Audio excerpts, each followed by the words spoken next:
Whoa. Was it showing just now? Yeah, it was on. Yeah, press share screen. Oh, it And was then, on. Oh, yeah, and then go to screens and then press entire yeah. screen.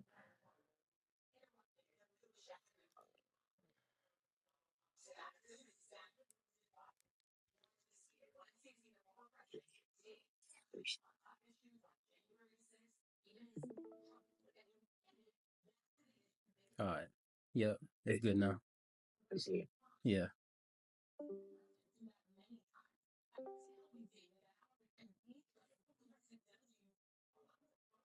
Let me know if y'all can't see. Still getting used to Discord. Yeah, no, it's not showing right now. When you press share screen, did you press share entire screen? Let me try it again. All right, so Okay, I'm a big share screen. and then you go to like Oh, I see it. yeah, entire screen. Then it should work. Yep, it's good now. Now you see it. Yep, All right, we good. all right, good. So y'all, I'm not gonna make this too long.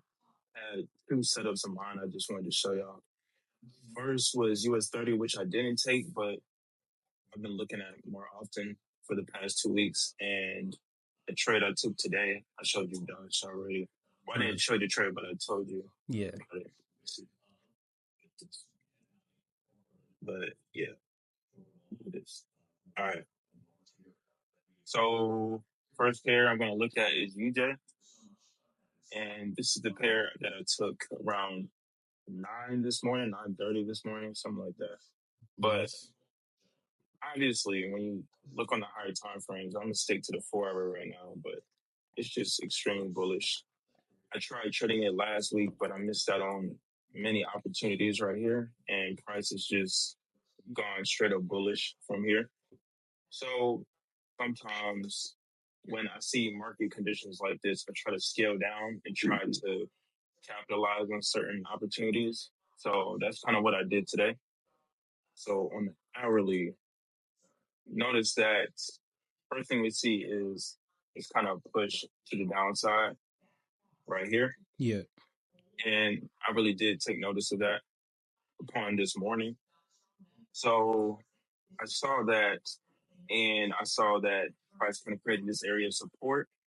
And if I were to scale down to the 15-minute, price bounced upon here 3 times. So I took notice of that.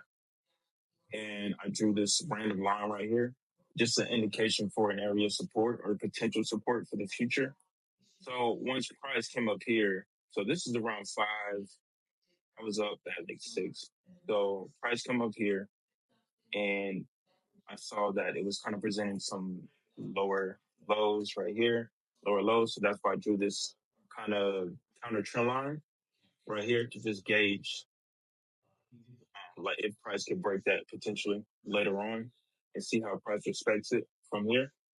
So around 8:30, this where I was at work. So I saw that price came all the way back down to that area of support, and notice that price rejected it initially right here.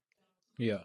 That was just a key indication for me. Like we could potentially get a nice setup off here. Price is already showing that it's respecting this area of support. But I did know. Didn't we have news today? Yeah, 8:30. Yeah. 8:30. Yeah, yeah. So we had news. I kept in mind of that. What's up? Oh no, finish what you was about to say. Oh, okay, okay. I just kept in mind of that, but at the same time, I got to be fearless in these markets. This meant too many times I just held back and say, you know what? Let me just watch the setup play through. Today, I say, you know what? I'm gonna risk it all today. So, hey, I saw that initial rejection. Then I saw this second candle right here, major rejection, and we closed with some solid volume right here. That's literally all I needed to see, and I inched it off of there. I went back and forth between the 5 and the 15-minute. It's more clean on the 5 minute in terms of this candle, this second rejection candle. So that's exactly where I got in right there. So I got in on my funded account, Yeah, with Nova, and the other one with top what's 2. it called? top tier, yeah. So yeah, I profited like 1,000 on both of those, so it was solid. The thing with this trade, bro, I was low key stressing. So I took the trade at like 9, and then coincidentally today was just the longest day in the lab. Like we were in the lab from like 9:30 to like 2 in the afternoon. Didn't take any breaks. We was in there that entire time. And that entire time, the trade was just live, and I couldn't even check my phone. I didn't know what was going on. I placed a stop loss though, but the whole time in my head, I'm just like, I probably lost the trade. I either thought that Price, based on the news, right, going back to that news event, I thought Price was just going to either just shoot straight down and obliterate my stop loss, or come up a little bit, right, come up.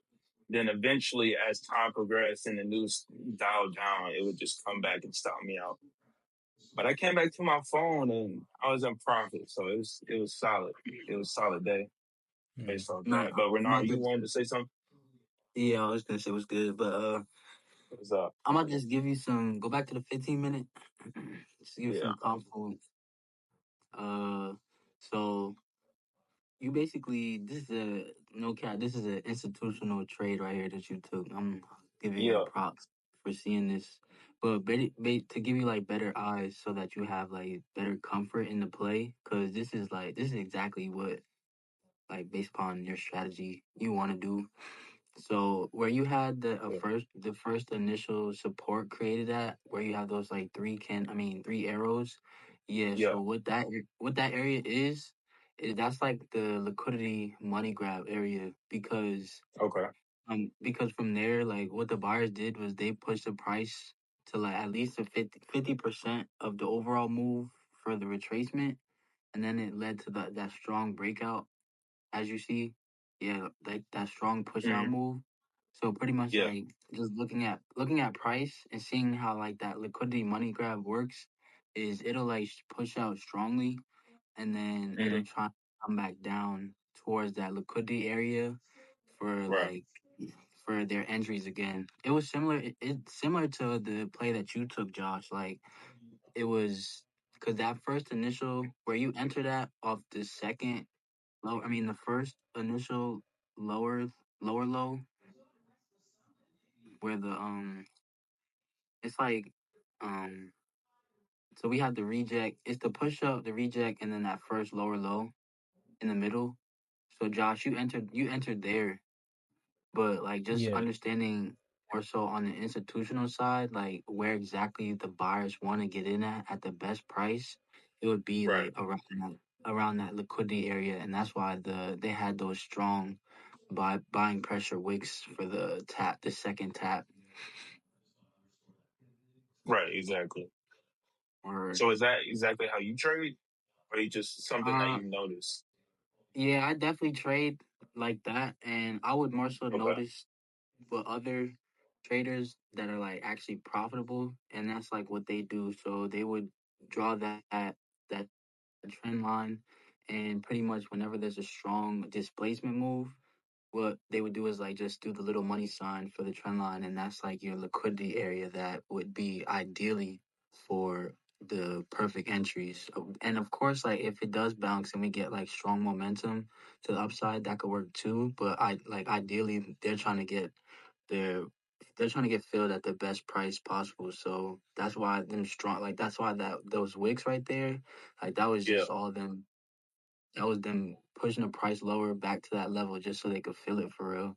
And as you see, it was just straight upside, similar to the play that Josh and I was looking at yesterday or yeah. 2 days ago.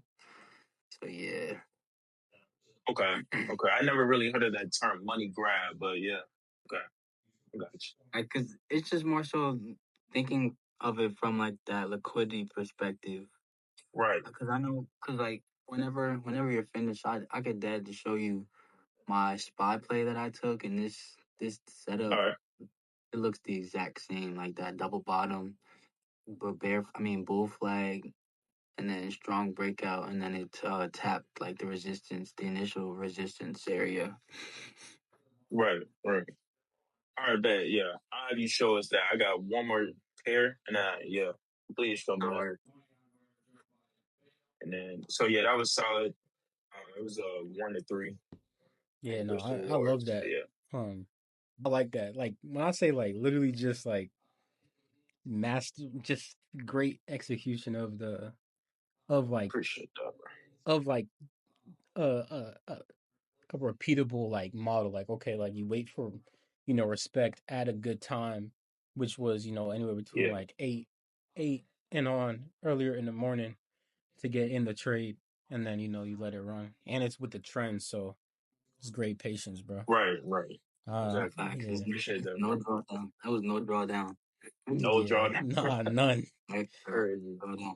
bro. Just printed money. Appreciate y'all. Nah, no doubt. That wasn't an Yeah. investment. That was a bank robbery. Nah, for real. But yeah, And then, I would like to see this US 30.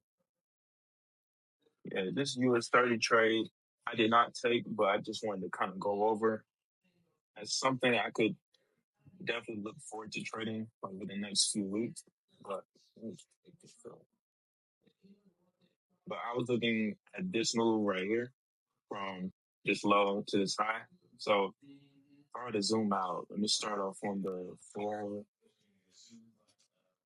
Where was I? So I was right there. So obviously you can see that I have all these levels marked up. And where I was at that current time was at this what I call a mid level, and it's intuitive. It's between this high and this low right here. Okay. So at that mid level, I was just really just paying attention to what price did, just monitoring how price would or potentially respect this area, if it would either just go straight through or respect it. And as we see with this 30-minute candle right here, that's literally all you need to see to notice that we have a lot of respect from, I guess, the buyers holding this area as a potential area of support for price to push back up to the upside. So that's initially what I saw on the 30-minute, and then from there I scaled down. I was really more so on the 5 and 1 minute. I'm starting to aim towards the 1 minute for entries, as like it gives me a lot more detail. And US 30 moves so fast, like you almost have to scale down to the 1 minute, also for your risk to reward Mm-hmm. when it comes to that as well. But based on this 5 minute time frame, I kind of drew in a small minor area of support and resistance. Price kind of was in this range right here, so it was bouncing back and forth right there. And what I was really waiting for was either to see price come down here and break this area of potential support, like I mentioned, and break this mid level, or respect this area of support and break this entire ranging area, right? So, first sign that I saw going back and forth between the 5 and the 1 minute was this initial breakout right here, right? But let me kind of move this out. With that breakout, right, I don't like the wick on top, or Yeah. what we call exhaustion, right? Yeah. It's just like not enough volume for me to take an entry based off that alone. So I waited, and what I did was go back to the 1 minute. I went back to the 1 minute, just kind of notice what the price would do, trying to optimize some of these signals and see if the price could give me an opportunity to really enter off of here based on full on volume, right? So this is the candle I mentioned that I didn't really like based off the exhaustion. So I waited. We got a candle like this. Interesting. I'm still not interested in entering quite yet until I get that specific candle that I'm looking for. And the candle that I'm really looking for is something similar to this, right? In terms of how it looks, Yeah. or this, and that was perfect. I saw this candle right here in the 1 minute. The 1 minute, that's perfect when it comes to entry. So I saw that 1 minute candle, I entered straight off that. And that's where I enter right here. I place stops below right here, below these wicks, and I aim all the way back up to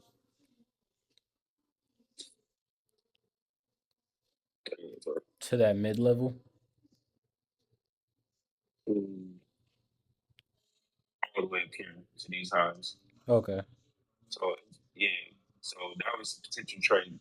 Of course, I missed out on. I was on the verge of entering this trade. Like I picked up my phone, I was about to enter. I was like, I'm not too confident with US 30 yet. Yeah. I've only been looking at it for like the past 2 weeks, so I'm still trying to gain that confidence.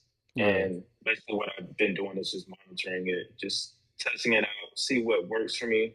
And I found out that the 1 minute works for me in terms of the entry. So yeah, yeah, Well, that's really it for I that. like that. I'm seeing you on the 1 minute, and I know I'm you. going crazy in a 1 minute, Yeah, man. right. Yeah, that's good to see. So, but yeah, that's really all I wanted to show you. Okay, bet. So like, Appreciate y'all's time. no, no worry. You think so like with this US 30 type setup, you think it's something that you can like it's like repeatable for you, or is it more intuitive of like a okay like this is it's not like as you can't really systemize it as much. Like, how do you feel about that? I can only systemize it in terms of like the lows. So when it comes to US 30, it differs from all the other pairs that I trade. So with US 30, as you can see, like on the higher time frames, I trade on levels. Right, you can see like Raoul, Lambo, or Mm-hmm. IDC, they trade kind of like that, where they trade level to level. So it's a way to kind of not complicate things too much. So once it's at that key area or a mid level, I just kind of gauge how it responds to that area. Okay. And depending on how it responds, then I'll choose a direction. And Okay. then if it presents something on the 5 or 1 minute, then I just enter off of there. But I try not to complicate it too much. But I guess in a sense, it can be a little intuitive in terms of the entry. Yeah. And you got to be kind of quick on your feet. I'm not gonna lie. No cap. Otherwise, you'll miss the move. Yeah, bro. Like, it's crazy.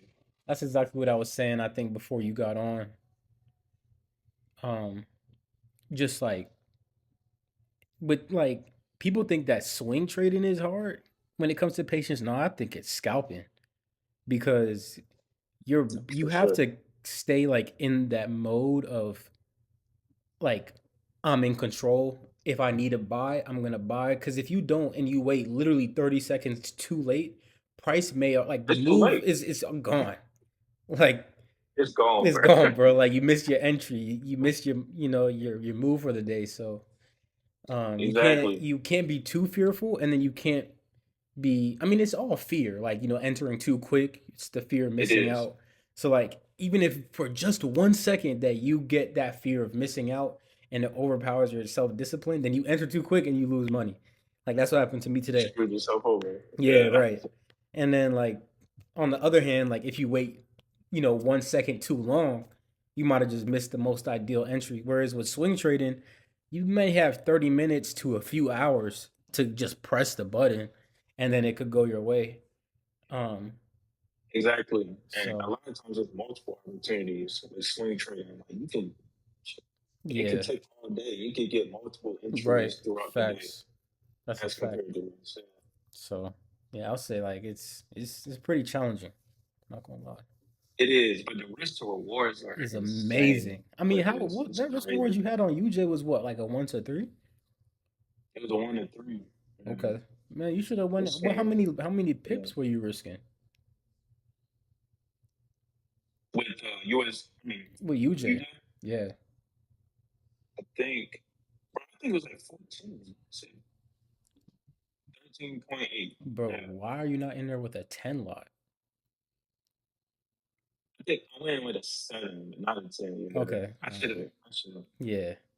10 lot on that account 10 size that you love. got with Nova. Um yeah, That you one, got to go yeah, you got I to did go a 10 5 lot for lot. I that. should have split up. You got to go 10 lot cuz that's what like a 1 to 3, 1 to 4 risk reward you could have, you know. That's risking half a Yeah, percent right. to make, all that return. But I mean, either way, it's still great. Exactly. It's still great. It's just, We want to squeeze out strive for more. excellence Yeah, at the right, end of right, the right. day. Yeah, facts. Yeah. It's a fact. Um, But yeah, no, bro, that's great. I mean, I'm trying. I really don't have any questions as of right now. I really like. I'm more interested. I'm very interested in seeing like your progression with that relationship with US 30 because when we were talking the other day, I definitely you kind of opened my mind to the idea that maybe US 30 might move in some ways similar, not make the same movements, but like have the same level of Yeah, uh like move correlation with uh like future indexes. like Like how exactly. at Yeah, certain times, you may get probably the that closest injection of thing to volume. Yeah. yeah. So, I mean, if you're able to chat on a 1 minute, there's probably some type of similarities between NQ and ES and US 30. So, Yeah, exactly. yeah, we definitely gotta And NQ, have that's that. Nasdaq, right? It's like Yeah, 103, Nas 100. It's yeah, like the it's the same thing. same thing. It's literally the same thing. I Okay. was on Trade Locker, um, looking at like the charts, and it's the same chart. It's just you got to choose what you want to Okay. trade. With on your side of things, you get more leverage. So I guess that's for the people that want to Right. risk a little bit more. Maybe that's why Q hasn't switched to futures yet because he's getting more Yeah, leverage I was just trading curious. US 30. He can risk a lot True. more. So he's just gonna stay on that side, Right, right. which That's makes true. sense. I think, bro, did he switch over? I think. I don't know. Bro, I'm gonna be real, bro. I To have not futures. really been like kept up to date with Raul that much. I'm not gonna lie to you. Oh, Uh, it's like it seems okay. like he disappeared. I mean, bro has like a whole family. He got what, like 2 daughters, son. Yeah, yeah. Two So like, dollars. Still I, got responsibilities. yeah, like he had bro. Responsibilities. He's Yeah. a Nice. dad now. Seems like he more worried about that. Kudos to him. But No, thanks. yeah. Um, So but yeah, we Renard. appreciate y'all. Yeah, no, no. So we appreciate you. This is good stuff. Um, Renard, you